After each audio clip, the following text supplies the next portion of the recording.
કોઈ ના વહીનું હગું વાલું મારી શિકોતર બનલ્યા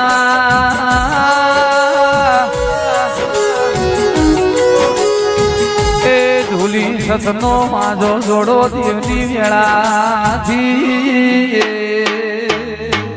કોઈ એવો કિસ્સો નહીં હોય કે પેલું તમે આલો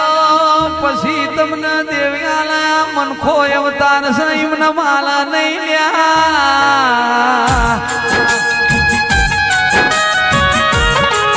પેલી મન ભોગાન શિકોતર મજૂરી પોકી છે નિકુલ ભાઈ ના કવિતા બેન ના લેખ લખ્યા છે ના તારા તમે મને જમાડવા આયા છો